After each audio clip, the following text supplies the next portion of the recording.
Action. मैंने कहा है कि आत्महत्या की समस्या का मतलब मानसिक बीमारी की समस्या की बात नहीं है, परंतु ये भी सच है कि कुछ लोगों में, कुछ छात्रों में मानसिक बीमारियां भी हैं, और जिन लोगों में मानसिक बीमारियां हैं वे आत्महत्या के लिए अधिक जोखिम में पाए जाते हैं। इसलिए इस पर भी बात करनी होगी। We have to talk about the issue of mental health, mental illness, suicide behavior, and substance abuse. The four things together make a cluster of problems. On top of that, there are issues of psychological challenges. The situations, the emotions which are challenging to a student, like peer pressure, academic pressure, parental pressure, etc. So let us see the other two groups. One, those who have a diagnosable mental disorder. Number of various research give different data, but by and large, in school, in colleges, say about 15, 17, 18% people do have one or the other kind of mental disorder. It can be depression, it can be ADHD, what is known as attention deficit hyperactivity disorder, can be autism, can be alcoholism or substance abuse,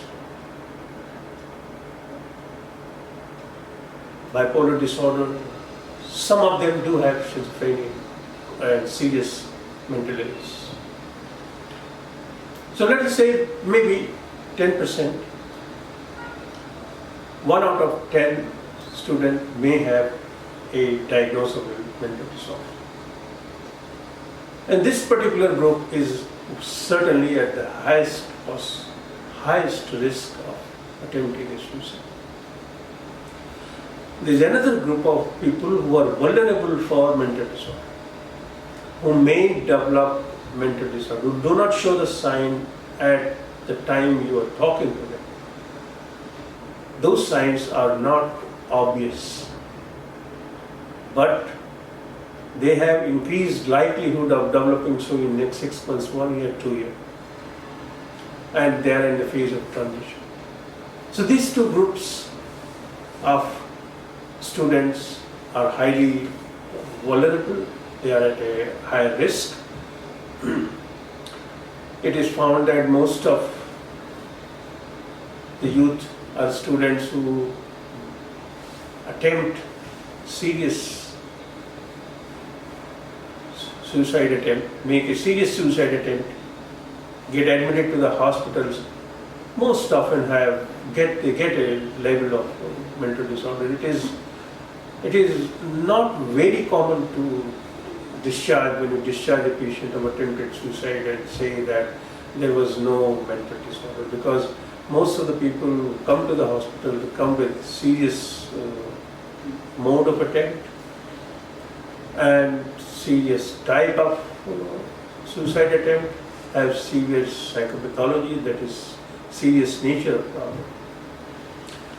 So how do we identifying mental disorder is by itself a challenging task, but with proper information, accurate mental health information for teachers and parents, it is possible to diagnose before it becomes a major mental health issue. For example, depression is a majorly important issue, which is thoroughly controllable, manageable, curable. You should not use the term cure because there is no evidence for that. But there is a lot of advancement in management of depression. There are new medication, newer psychological methods, more awareness amongst people with internet and information explosion around, and information being available. But whether it has gone to the rural areas and all areas in our health sector. Whether people working in the health sector are aware about possibility of suicide due to mental health problems, their awareness is also an issue. So the school, the community center, the hospitals, the after discharge plan, policies for follow-up, looking after students' well-being after discharge from the hospital. All these issues are closely knitted.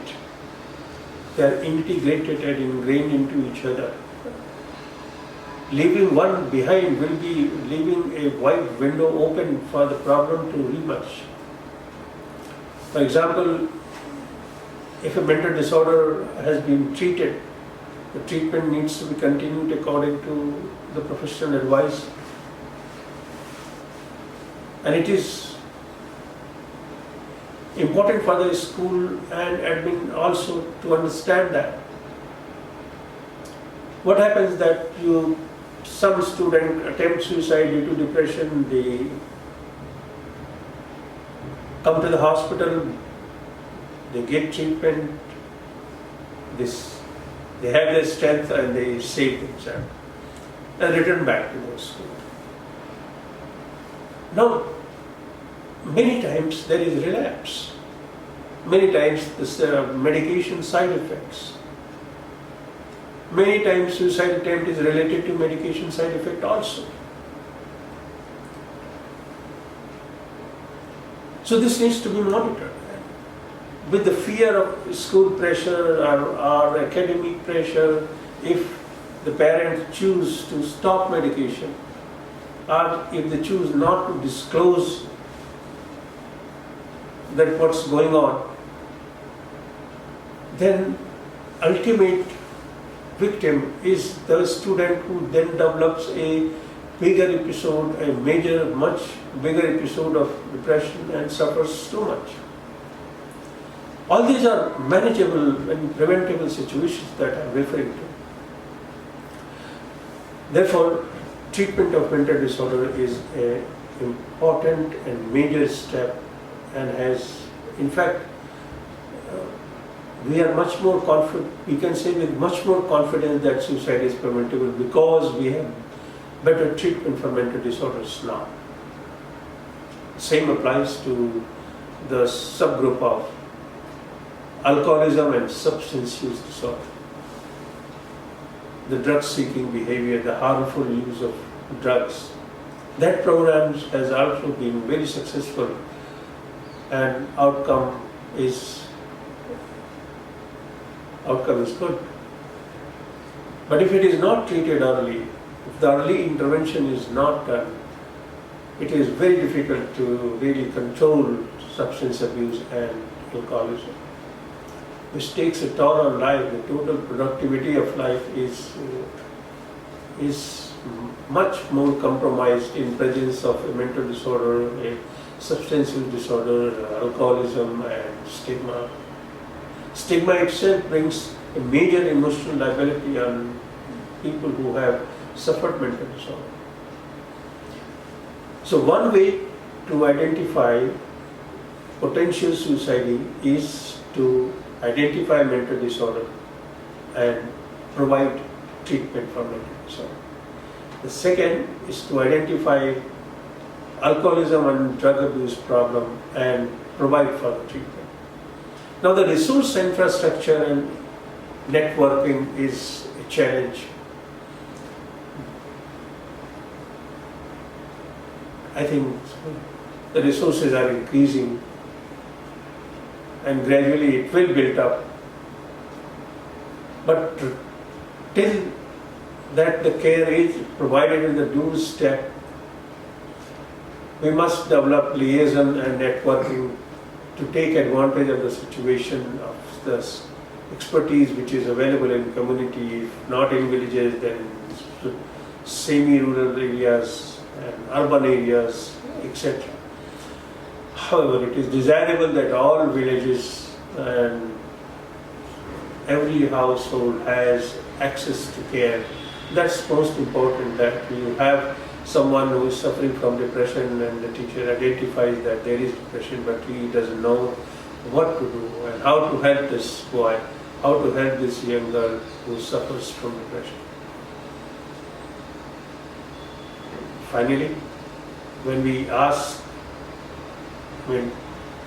the students what could have been done so that you would not have attempted suicide.